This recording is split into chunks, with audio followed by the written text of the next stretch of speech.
everybody, welcome back to Team Brown podcast. My name is Jeremy. This is Erica once again. Thanks for coming back. It is episode 8, and we've just had a blast doing this. It's been a lot of fun. So we are wanting to just reconnect with you once again. Share the videos if you're enjoying them, or if they're blessing you, or if they're helping you. We really want those to help you. So share those videos if you can. Share the podcast as well. So either Apple, Spotify, Android.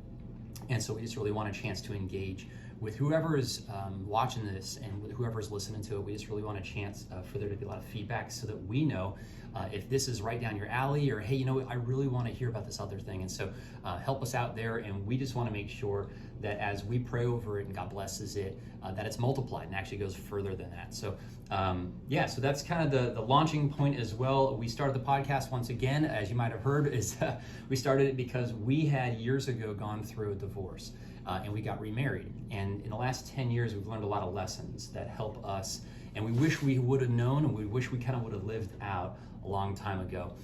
And so we wanted to share those lessons forward to you.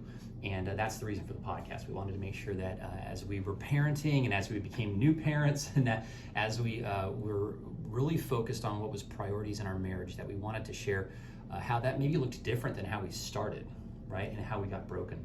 And so that's the reason for the podcast. So I'll kick it over to you. How has your day been? How has your week been, Ms. Brown? It's good. It's been good. Today we decided to take the kids to see zoo lights. It was the last day that they had them, and since we were sick in bed since Christmas, our kids were off for about 3 weeks, so we didn't get to take them anywhere or do anything with them. We were just sick. So today we thought, we feel good, so let's take advantage of this last day to do something with them before they go back to school tomorrow. Yeah, there's a little bit of a sacrifice in that for me. I'm not a big drive down in the middle of the city at nighttime kind of guy. I don't really like being around a ton of traffic or crowds necessarily. And also I've been dealing with some allergies. So it's, today wasn't like a day where I'm like, I'm excited to go see lights at the zoo. But it is something where we realized, hey, it's been a bummer, not just for the two of us with the COVID stuff, and also like the last couple of weeks, but it's also been a bummer for the kids. Right? They've been out of school. They were hoping to have a lot of fun. They've been hanging out the house all day long, just kind of watching everything on, Netflix Kids and Disney Kids and, Hulu Kids or whatever. And also, drawing and making comic strips and, reading. And they've just been doing everything in the house. And it's kind of been like a snow day for like 15 days in a row for them with no snow. So that we realized that it's a sacrifice for them. And so we said, you know what, let's take a day where we really focus on the kids. And not that we are in love with lights at the zoo and crowds, but our kids would really be blessed by that. So that's something that we did. So what did you think of it? Did you enjoy it? Yeah, I really liked it. I like lights and glitter and sparkly things, so it's really pretty. There was a lot of traffic tonight, yeah. I think, and a lot of people there, probably because it was the last night. So, yeah. What was your favorite part of the whole thing? Well, just seeing the lights. I just like the lights. Everything is glittery, and what's kind of neat, we have something that we do often as a family called family date night. And our family date night is a value in our home where we will tell the kids, hey, it's family date night tonight, or they'll even ask us, hey, can we do family date night tonight? And normally they'll pick a spot, right? It's either going to be sushi or P.F. Chang's or something like that, something special. And we typically try to do it once every 2 weeks, or at least maybe once every week if we have the availability. And so tonight was also kind of a combination, zoo lights and family date night. And so the kids felt like they were special tonight. That was the hope, is that we really wanted to make sure that they realize that we see you and we love you, and we didn't forget about you. It's been a bummer for us, and we're trying to recover, and they've been real good about it too. We got great kids, so they've been really good about that. So, you're hearing us say that we sacrifice for our kids. Or at least hopefully you're hearing us say that, because that is something that we do. And this last 2 years with COVID has been wild, not just for us with going through it the last couple of weeks, but 2 years ago, wild for the kids whenever they were starting school, and schools were scrambling trying to figure out, how do we respond to this global pandemic, right? how do we respond with kids, and how do we make everybody in the mix happy? How do we make the stakeholders happy, and how do we make the people in the community okay, and the parents and the teachers and the admin and U.S. Department of Education and all the other people. And there's so many hats in that ring, and schools didn't always get that right. And so for us, we kind of launched into the year a couple years ago with our kids, really hoping after the summer that everything was going to be okay. And as you know, we lived through it, it wasn't. And so walk us through what the decision was, because we're talking about sacrificing for our kids, but we're also talking about making hard decisions, or even decisions that shake things up for us, or that disrupt what we're doing. And so talk us through 2 years ago.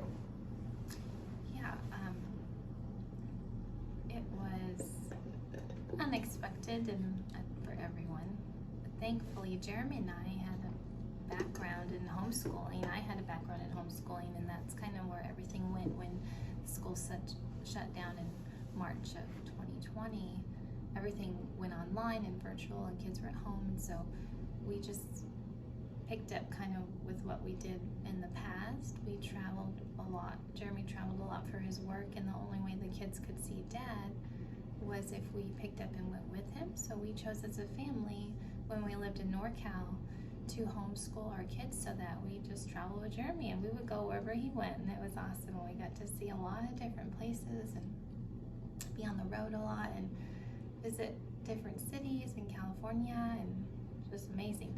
But that's the nice thing about homeschooling. It's really convenient and flexible, and you can just pick up and go, and you can do school in the car, or school at the beach, or school at the park, or school at the hotel, which was what we did a lot. But so then we just realized that, okay, we're doing this now. Well, the online school, because they were still at their public school here in Texas, it was really hard for them to navigate trying to do the Zooms and the assignments online. I mean, for a first grader, it's hard to teach them how to use a computer for the first time, to drag and drop and make these objects fit in this box. I mean, they really needed their parents' guidance that whole time, especially for a first grader. It was real similar to homeschooling because it was hands-on, and Eden had a hard time with the online and the virtual experience because she's so social. She is like our Jeremy. She loves people, and I love people too, but he's more outgoing, and she is a people person, and we can tell that was really hard for her to not be around her friends.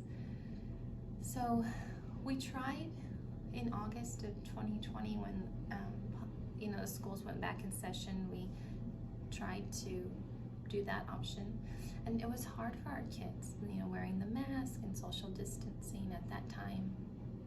Those were the CDC guidelines, and they had to be 6 feet apart, and that was really hard for them because the only reason they really wanted to go to school, the fun parts of school, were put on hold, and that was hard. They want to see their friends, they want to talk to their friends, they don't want to be in mass. And so Jeremy and I as a family, we talked about it, revisited it, and we just thought it would be better for our kids if they could do the homeschool experience again. And they have a farm here, and they have animals, but we wanted a good blend of that. We didn't want to just bring them home and not have the social aspect and not have teachers.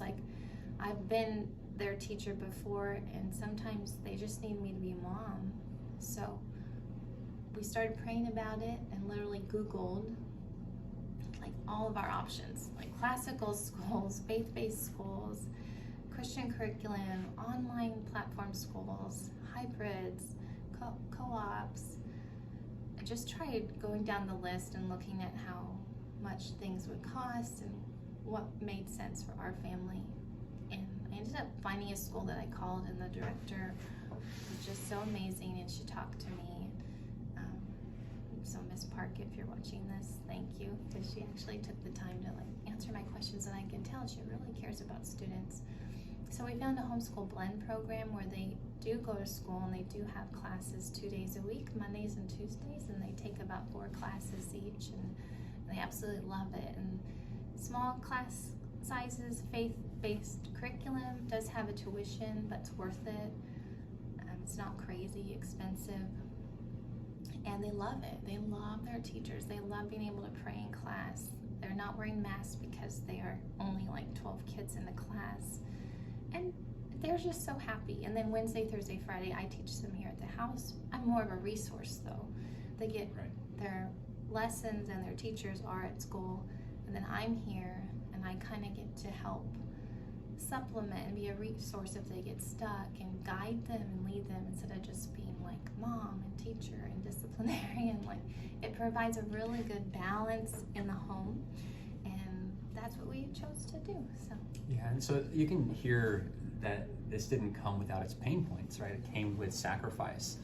I talk with a lot of teachers. A lot of what I do is interfacing with a lot of teachers, and even in talking with teachers, what happened the last 2 years, not only was it not awesome for parents and not awesome for kids, but it kind of broke the teacher's heart too. You know, the teachers are in it for the kids, and they want to see the kids grow, and they want to see the kids learn, and they know what a good education environment looks like, and what a productive education environment looks like, and what one looks like for the kids to socialize and to be energized by content. And they saw that some of what was in response to try to keep them well, right, or healthy, was also impacting their ability to learn. And so we saw that pretty immediate, almost within the first couple days, where it really just broke our heart with Rem, which, you know, you see him in the mask with the shields and the 6 feet apart on a computer, and he was lost. And it was like, man, kiddo, like, we have options. We're gonna go ahead and take the options, and it comes with sacrifice, but we love you. And so that's not quite going to zoo lights, right? Like, it's at this other level of, we're gonna do what we can to be the best parents we can.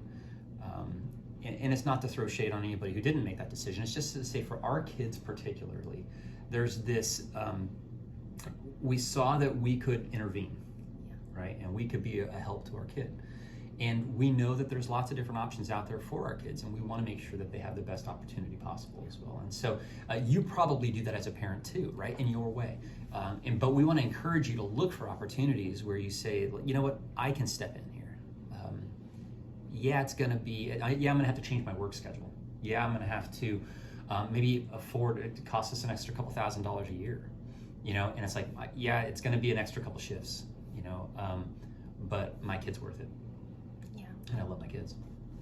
I think when you're a parent, you know your kids better than anyone.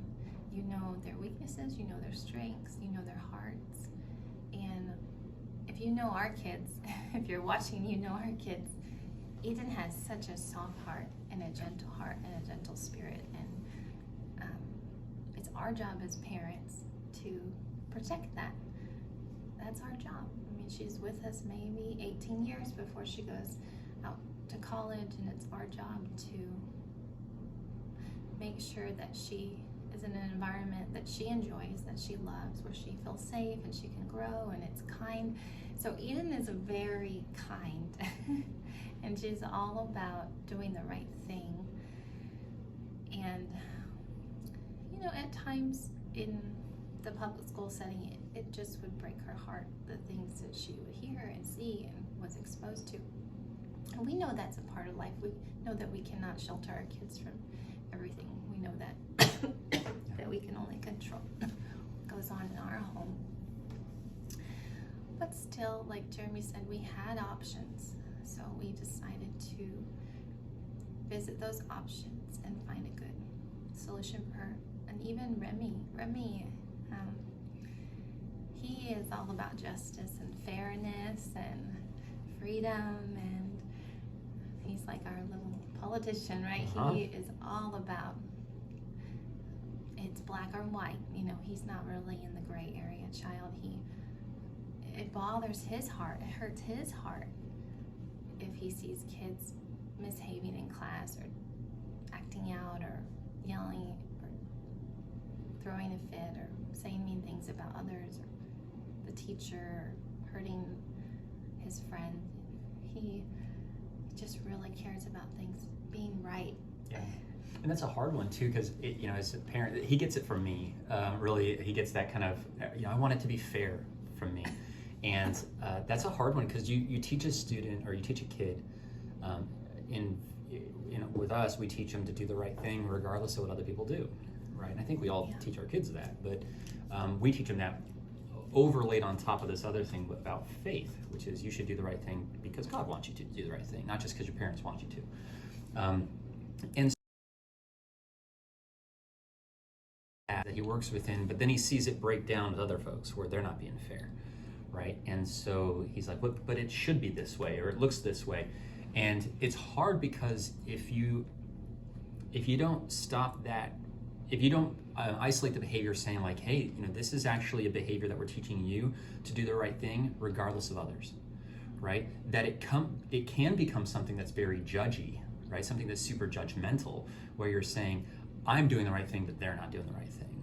And it's like, hey, you don't need to worry about them. Right. And it's also not always going to be fair. Right. Our kids, for these podcasts, we run a lot of our podcasts with technology from our pockets, right? Our iPhones and things. And so our kids play on our phones. And today, our kids are like, hey, you deleted something that I liked on the phone that I shot with, a video or an audio thing. And I'm like, guys, we got to make room for the videos. And for them, it didn't feel fair, right? And for them, they're like, hey, this is, I really want to, I want my thing my way. And it's like, hey guys, you got to be, life isn't fair and nothing is permanent. And so you just got to know that, I'm not doing this because I'm being ugly or anything like that, but I'm doing this because of these other reasons. And so the idea of fairness is a good quality to have. It's a good quality for us as parents to give to our kids. But it also comes with this weird tension of there's truth and tension. We'll talk about that at another time, but truth and tension is a big deal in our house. The idea that it's not all this or all that, but it's someplace in the middle. And so, but the truth and tension with Rem is that that fairness is meant for you. You should do that. And yes, everybody else should do that too, but you can only worry about you. And it's not always going to be fair, and you have to have grace. And so it's in tension between grace, which is the ability to make mistakes and mess up, and also we strive for this thing that kind of looks perfect. It looks like Jesus, right? And so it's this weird place where it's in the middle. The truth is in the tension. I don't even know if that's clear, but for us, we're trying to teach our kid fairness is awesome. We're glad that you have it. It's going to bless you in the future, but just know that you can't set your values on top of what other people are doing, and you can't force them to be fair. You just got to worry about Rem. Yeah. You got to worry about you. And you can't control others' behaviors or decisions. Right. So no matter what your environment is and what environment you're in, you still have integrity, and you make the right choice, and you do the right thing, because God's always watching, and that's who we care about. Is what God thinks of us. And so if you know our kids, they're very different. If you don't know our kids, they're very different. So that's, as a parent, that can be hard trying to navigate. Okay, Rem feels love this way. Yeah. Eden feels love this way. Rem needs these types of affirmations, and Eden needs totally different affirmations. They're so different. But if you have kids, that's how it is. They're very different. And so as parents, with the homeschool thing, we're just trying to navigate, do what's best for them, and put them first, and sacrifice and protect their hearts in the mix, Yeah. and make sure that they enjoy learning. We don't want school to be an area that they hate. We don't want that. Well, and also, we recognize that homeschool, before we ever did it in Northern California, that homeschool had this kind of stigma to it. Oh, yeah. Right. Homeschool comes with, because it doesn't have a high volume of students in the environment, and the type of students that it attracts and the families that environment attracts, sometimes because it's very parent connected, right? Yeah. The students, sometimes the social aspect of that can get weird, right? And sometimes the output of those students can be not as socialized as students in a higher volume setting, right? And so we recognize that the stigma is like, hey, you're gonna put your kid in homeschool, but it is, for us, it has been a way for us to say we still want to be sensitive to the fact that there can be pitfalls in this. And so let's protect against that, and let's make sure that our students have proper socialization and have students that they're around and are involved in activities, but also let's make sure that we feel like they're in the best learning environment they can be in as well. And there's lots of learning environments. I mean, I go to a lot of schools, right?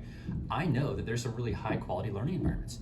And so that's not lost on me that like there are public school and charter school opportunities that are great, but it's for our kids specifically in our community. This was a great solution for us. Yeah. So it's worked out really well, and they're really happy there, and they love their teachers, absolutely love them. And they always come home happy. They never get in the car and say they had that they're sad. Not now, not now. And right. That's good. That's good. It's good to see that your kids are excited to go to school. Yeah, so we hope that this is kind of our kids episode, I guess, or the parenting episode, where we're talking through some of, in real time, just kind of walking through. We made this really harsh, fast decision to pull our kids from one environment, put our kids in another environment at our cost and at our sacrifice, and it's worked out really well. It's been 2 years deep, and it's worked out really well for them. And we just wanted to encourage you, if you're in a place where you're like, maybe it's not the school thing, right? This is an example, but maybe it's something more than that. I would challenge you to say, hey, jump in with both feet and take the decision, make the decision for your kids. Don't let your kids feel that we're just doing that because it's easy, or we're doing that because it's just what we're going to do. And if you can make the difference in your kid's life. It's really important that it is a behavior of love to your kids, and we believe that they feel that. And for them, it really changes. It moves the needle of their life. It changes a trajectory of their life. And so we just want to challenge you and encourage you with that today as well. So anything before we go? Yeah, I think kids have a voice, and just make sure that if you're a parent, that you give your kids a voice in the home. It's so important that they're heard, even from a little age, that they are heard and they have your full attention and you're looking in their eyes. We grew up in a time where it was more like kids are seen and not heard, Sure. I see you, but your opinion doesn't matter, and what you say doesn't matter because we're doing this anyways. It's like, no, their opinion does matter. It really does. If they're crying out to you for help, or they're telling you like, we're struggling with this area, or I don't want to be here in this environment, or I don't want to do this, or mommy, my tummy feels sick, or I'm having trouble going to the bathroom, or you see this worry and anxiety and fear build up in them, you need to stop and rethink. Okay, what areas do we need to reassess? What can we do differently? Because kids will usually manifest their feelings through their behaviors, through their play. So you need to watch their play, watch what they're saying, watch their art, watch what they're drawing, and pay attention to those things. They'll usually put their feelings, in their art or in their paper. Yeah, I mean, even when we cultivate an environment where we encourage our kids to come to us with hard things, or come to us with, let us know how you feel. Tell us how you're feeling. Today it was like pulling teeth trying to get Grace to tell us, hey, what's bumming you out today? You're obviously bummed out, but like, what's going on? Yeah. And so you just got to cultivate an environment where like it's okay to talk about your feelings, and you're not going to get punished for it. Let's talk it through, because maybe you don't see something that we know. Or maybe you just gotta kind of revisit this idea, or retool how you think about it. And so that's great advice, by the way. So watch their art, watch their play. That's fantastic advice. Yeah. All right. Hey, well, thank you for hanging out with us once again. We look forward to seeing you next episode. But please share this to folks that you think it can bless and that it can help. We want it to be able to reach who God wants it to reach, and that's what we pray, but that's what we hope that you partner with us in doing. So thanks once again. God bless you guys. Thanks for hanging with us.